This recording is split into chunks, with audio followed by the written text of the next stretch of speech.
Hey, if you're trying to take pictures of cars, here's my 7 best car photography tips that you can start using immediately. But hang around to the end of this video because I got one other bonus that I promise will take your car photography to the next level. My name's Peter, and I'm typically the guy at local car shows and car meets taking pictures of cars. So here's where I start. Number 1, you need to understand the picture in your mind that you're looking for. Are you shooting classics, muscle cars? Are they supercars? Or maybe it's just your 20-year-old Honda and you're trying to sell that car. So understand what the final image is that you're looking for. In my case, I'm always trying to get that image that a car manufacturer would use if they were trying to sell you that car.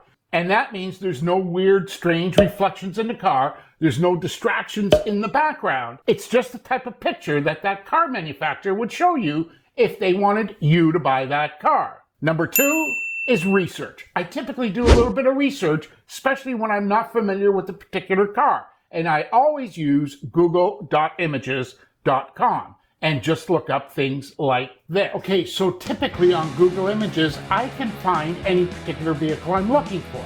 And in this case, obviously, it gives me an opportunity to look at all the different ways the cars have been shot so that I can have an idea, knowing actually where I'm going to be taking the picture. But more importantly than that, what I'm looking for are things like the highlights. What are other pictures showing of that car that I want to know how to accentuate and do in my photography? Number 3 is location, or where do you find the cars? What I learned a long time ago is the problem with car photography is that, in fact, it is nothing more than landscape photography with a car in it.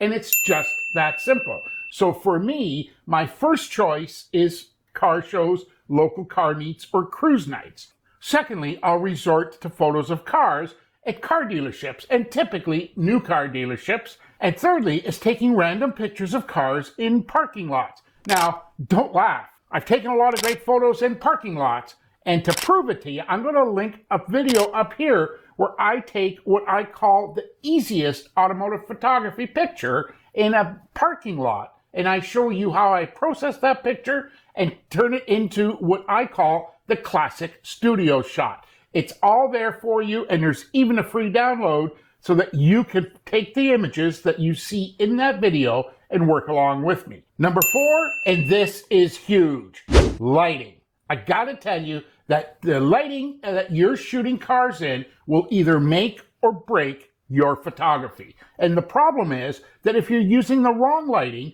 like direct sunlight and things like that, you're gonna get shadows and things that no amount of Photoshop editing will ever fix. And just as a little tip here, ND filters may work great, and I have them.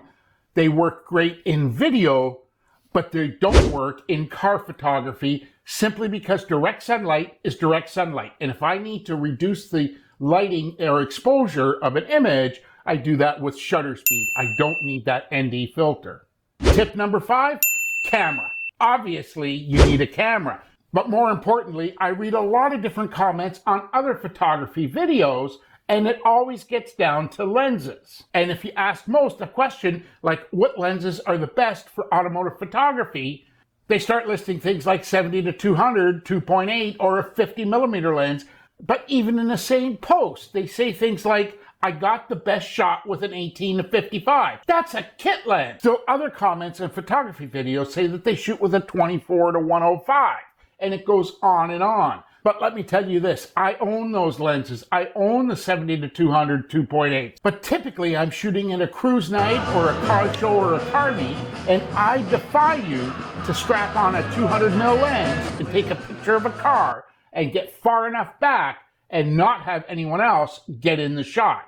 It's impossible. So for me, the best lens I'm using is an 18 to 35 Sigma art lens, and my second lens of choice is a 50 millimeter 1.4, so I grab some great interior shots. Tip number 6 is a CPL filter, or a circular polarizer. Before we go any further, I'm going to link a video up here that I asked the question, do you really need a circular polarizer? And let this be clear. I've said it countless times before. If you want to shoot automotive photography and you're not using a CPL or you don't have a CPL, go home.